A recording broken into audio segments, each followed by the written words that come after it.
Controlli della Guardia di Finanza di Trapani e Palermo relativamente a delle imbarcazioni di lusso, veri e propri yacht immatricolati all'estero per sfuggire ai controlli, valutati un'evasione di circa 18 milioni di euro. Sempre più diportisti italiani dismettono la bandiera nazionale delle loro imbarcazioni per immatricolarle presso i registri navali di altri paesi, con fiscalità agevolata. E questo è il dato che emerge da un servizio condotto dai finanzieri della sezione operativa navale di Trapani nell'ambito dei controlli di polizia del mare, effettuati nella fascia costiera tra Marsala, Castellammare del Golfo, le isole Egadi incluse, in particolare con una mirata operazione a tutela dell'economia legale e al contrasto delle attività illecite. Le Fiamme Gialle hanno sottoposto al vaglio la posizione di decine di contribuenti, proprietari di imbarcazioni da diporto, che alla ricerca di una burocrazia più snella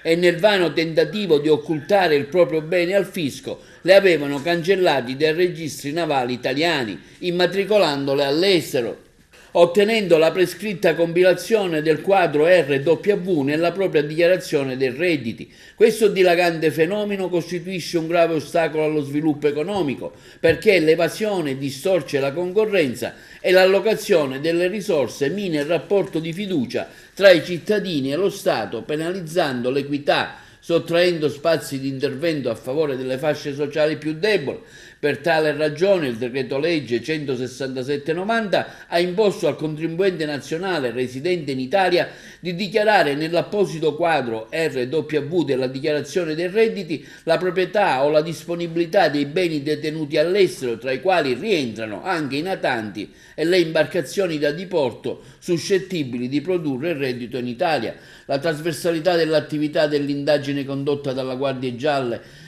dalle Fiamme Gialle, basata sull'approfondimento dei controlli effettuati in mare, sul controllo incrociato con le banche dati e sulle acquisizioni dei documenti, ha consentito di far emergere capitali occultati al fisco italiano per un valore superiore a 18 milioni di euro, tra i quali i responsabili saranno sanzionati con importi compresi tra i 500.000 e i 2 milioni e mezzo di euro. In questo caso l'azione svolta dai militari del reparto operativo aeronavale della Guardia di Finanza di Palermo, oltre a essere espressione dell'ormai consolidato ruolo di polizia del mare, palesa l'instancabile impegno del corpo nel contrasto alle attività illecite a diretta tutela dell'economia legale. Contrastare quindi l'evasione fiscale vuol dire contribuire alle prospettive di ripresa e di rilancio dell'economia del Paese, favorendo una più equa ripartizione del prelievo impositivo tra i vari cittadini.